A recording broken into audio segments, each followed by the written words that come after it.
বলছি আপনি অসম্ভব ভালো অভিনয় করেছেন বড় মামি, মানে এত বিশ্বাসযোগ্য ভাবাই যায় না। ওরে বাবা তোমরা থামো, এবার থামো, আমি পারছি না এখানে রাস্তায় দাঁড়িয়ে থাকতে, এইসব পোশাক পরে আমি পারছি না। একটু দাঁড়াও, কথা এনেই চলে যাবো, তারপর বাবাকে তো সবটা জানাতে হবে, কতদিন আমাদের অপেক্ষা করতে হবে।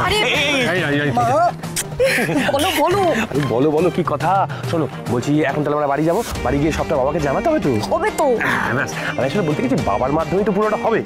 হবে হ্যাঁ, তার জন্য বাবাকে আমাদের দলে নিয়ে নিতে হবে। মানে বাবা যদি সাথে না থাকে তাহলে কিন্তু পুরো প্ল্যানটা হবে না। মানে আমাদের তো শেষ ভালো যার সব ভালো তার করতে হবে, মধুরেন সমাপয় হবে না। হবে না হবে না। আরে কি মাথায় মারবো এক চটি না, কি তখন থেকে হবে হবে না হবে হবে না করে যাচ্ছিস বলতো। আরে আরে তোমরা বুঝতে পারছো না, কর্তা দাদুকে সবটা জানাতে হবে ভাবলেই আমার হাত পা ঠান্ডা হয়ে যাচ্ছে। এই যে সবাই ধর্নায় বসেছিল, ওইটা যদি কর্তা দাদু দুয়ে দুয়ে চার করে ফেলে, ভাবতে পারছো কি কাণ্ডটাই না হবে। কর্তা দাদু মানবে না সব। ঠিক বলেছিস, আমারও মনে হচ্ছে হবে না। আমি স্ক্রিপ্টটা সাজিয়ে ফেলেছি, ব্যাস এসব নিয়ে তোমাদের ভাবার কোনো দরকার নেই, এই দায়িত্ব এখন আমার। আরে বাবা এই আলোচনাগুলো বাড়ি গিয়ে করলে হয় না, রাস্তার মধ্যে দাঁড়িয়েই করতে হবে। আচ্ছা চলো চলো চলো যাই, কথা ওদের সাথে কথা হয়ে গেছে তো, আসছে তো, ওদেরকে বলে দিয়েছি আমরা এই চলো চলো ওরা আসছে। গাড়ি খুলুন, গাড়ি খোলা, গাড়িটা খোলা আছে। শুধু শুধু এই ক্যাটারিং এর টাকাগুলো জলে গেল জয়তী। মা আমার বোধহয় বিয়ে হবে না, তাই না? এনারাও তো চলে গেলেন, তুমি তো সবই আয়োজন করে ফেলেছো না, বিয়ের কার্ড, এখন কি হবে? আমার কি আর ইউএসএ যাওয়া হবে না? তুমি তো যা বলেছিলে আমি সেরকমই করেছি।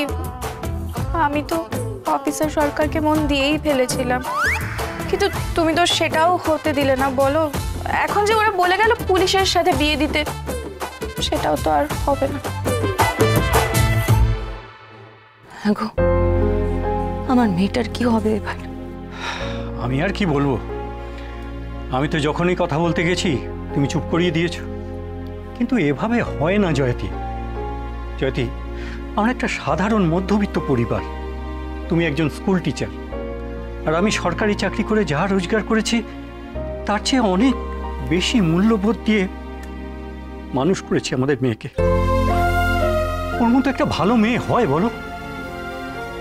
নিজে বাবা হয়েও বলছি, ওর মতো এরকম সাধারণ সরল মেয়ে সবাইকে ওর কদর করতে পারবে? এখন কি করবো বলো তো? দেখো জয়তী, আমি বলি কি, এখনো দেরি হয়নি। আমাদের জোগাড় যন্ত্র যা আছে সেগুলোও কাজে লেগে যাবে, আর আমাদের এই আত্মীয় স্বজনের কাছেও মুখ রক্ষা হয়ে যাবে যদি আমরা ওই ওসি সরকারের বাড়িতেই আবার সম্বন্ধটা নিয়ে যাই। দেখো ওই ছেলেটাও তো সরকারি চাকরি করে, পুলিশ অফিসার, আর ওদের পরিবারটাও খুবই ভালো।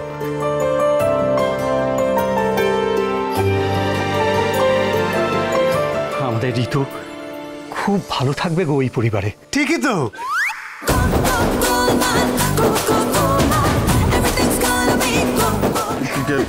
হ্যাঁ আসলে বলতে যে ঠিকই তো, ভালো পরিবারে বিয়ে হলে পরে সবাই খুব ভালো থাকবে। হ্যাঁ নাহলে দেখুন কিরকম আপনাদের টাকা আমাদের টাইম আর এত খাওয়া সব নষ্ট যাবে আবার, তাই না?